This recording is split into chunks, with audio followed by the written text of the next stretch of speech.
मित्रों नमस्कार। मित्रों, अगर आपके हाथ में अगर ये चिन्ह है तो आपको जीवन में सफल और भाग्यशाली होने से कोई नहीं रोकता, क्योंकि ये चिन्ह बहुत बड़ी शुभता का प्रतीक होता है। वो क्या है? मत्स्य का। मत्स्य को हमारे शास्त्रों में और हमारे वैदिक ज्योतिष में और हमारी संस्कृति में बहुत ही शुभ श्रेणी में रखा गया है। और ये शुभ चिन्ह इसलिए भी होता है कि ये अगर हमारे हाथ में है, किसी भी पर्वत पे है, तो समझ लीजिए उस पर्वत से संबंधित आपको शुभ फल अवश्य मिलेंगे। अब देखते हैं वो मशीन अगर कहां पे है तो किस प्रकार का लाभ मिले। अगर जीवन में अगर सफलता चाहते हैं, अगर अभी संघर्ष चल रहा है, तब भी आपको कुछ समय बाद, ये आपके परीक्षा की घड़ी, कुछ समय बाद आपको जीवन में आप उच्च पद पर और उच्च श्रेणी तक अवश्य जाओगे। क्या है, आइए बात करते हैं। जो मित्र आज नए जुड़े हैं वो चैनल को सब्सक्राइब कर दें और बेल आइकन अवश्य दबाएं, जिससे हमारे नए नए वीडियो, जो नई नई चीजें हम बताते हैं, वो आपके पास अति शीघ्र पहुंचे। आइए चलते हैं। देखिए, जैसे हमारा हाथ, आप जानते हैं ये हाथ है, और देखिए ये आपके चित्र में दिख रहा है। अगर ये मत्स्य का चिन्ह अगर हमारे गुरु पर्वत पर बनता है, अतीत व्यक्ति के पास ज्ञान बहुत होगा, व्यक्ति के पास हर समस्या का समाधान होता, उसको कहीं सीखने की जरूरत नहीं होती है। वो उसके पास ईश्वरी मदद होती है, ईश्वर की कैपेसिटी पे उसके पास ऐसी सोच, ऐसी बुद्धि होती है कि वो अपने जैसे भी काम हो, जैसी भी स्थितियों से निकल जाता है। ये होता मत्स्य का चिन्ह अगर गुरु पर्वत पे। वही अगर मत्स्य का चिन्ह अगर आपकी मिडिल फिंगर पे है, ऐसा व्यक्ति कि इतना टेक्निकल माइनर होता है, जिस भी क्षेत्र में वो नौकरी करता है उच्च पद पर होता है, लोग उसकी सलाह लेते हैं और जीवन में वो अमीर व्यक्ति जरूर बनता है। जॉब से इतना पैसा कमाता है कि अपने जीवन की सारी इच्छाएं पूरी कर सकता है। ये चिन्ह बहुत शुभकारी होता है अगर मिडिल फिंगर पे।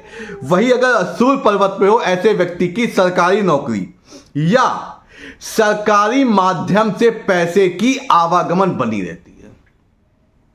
सरकारी जितने भी डिपार्टमेंट होते हैं, उससे उसको धन मिलता है, और धन मिलता है, और उसके धन मिलने की कोई सीमा नहीं होती। इसका मतलब उसका जो जीवन चलता है और जो उसके पास धन आता है, अकुत संपत्ति आती, वो सरकारी क्षेत्र पे आती, या सरकारी में नौकरी करे या सरकारी डिपार्टमेंट की ठेकेदारी, इस प्रकार से उसका सरकारी संबंधित कार्यों से उसका जुड़ाव होता है। अगर वही बुध पर्वत हो गया तो क्या कहने।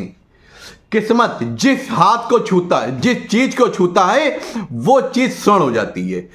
वो उसकी ऐसी बिजनेस माइंडेड होता है, ऐसी सोच होती है को बहुत ज्यादा डीपली एनालिसिस वाला होता है।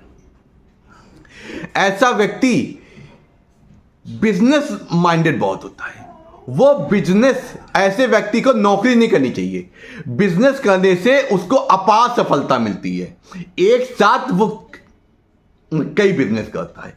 वही अगर फिश का चिन्ह यहां पे हो, राहु पर्वत पर, ये राहु क्षेत्र होता है यहां पे, ऐसे व्यक्ति को अचानक धन लाभ होता है, और वो जो धन होता है वो संचय होता है। कैसे क्या होता है कि कुछ लोग पैसा कमाते हैं, चला जाता है, खर्चा हो जाता है, लेकिन जो राहु क्षेत्र पे अगर मत्स्य का साइन बनता है, तो ऐसे लोगों के पास क्या होता है, पैसा आता है, अचानक पैसा आता है, अचानक उसको खजाना मिलता है, लेकिन वो खजाना उसकी आगे आने वाली पीढ़ी भी उसका उपभोग करती, क्योंकि उसके पास कोठरी नुमा पैसा आता है। तो इससे क्या होता है, जातक अपार संपत्ति पैदा करता है अपने जीवन काल में, और उसका उपभोग उसके बच्चे और उसकी आने वाली पीढ़ियां भी करती हैं, क्योंकि ऐसा धन जो होता है दूरगामी होता है, दूर तक जाता है, आपकी पीढ़ियों में दूर तक जाता है। इस प्रकार अगर मत्स्य का चिन्ह आप कहीं भी हैं, तो समझ लीजिए आप जीवन में अभी जिस भी स्थिति में है, जिस भी अवस्था में है, आप धनापति कुबेरपति अवश्य बनेंगे। आपके पास धन की समस्या कोई नहीं रहेगी। लेकिन अभी भी आप देखोगे, आप समस्याएं तो हैं, लेकिन मानसिक रूप से आप बहुत ज्यादा ब्रॉड माइंडेड होंगे, बहुत उच्च विचारों के होंगे। अगर ऐसा है तो हमें कमेंट जरूर कीजिए अगर ये साइन आपके पास है। अगर जीवन के इस पड़ाव में अगर समस्या आ रही है तो मैं आपको उचित उपायों के माध्यम से आप ऐसी चीज बताऊंगा कि आपके वो धन के दरवाजे अभी से खुलने लगेंगे। नमस्कार, आपका दिन शुभ, आपके जीवन में कोई समस्या नहीं।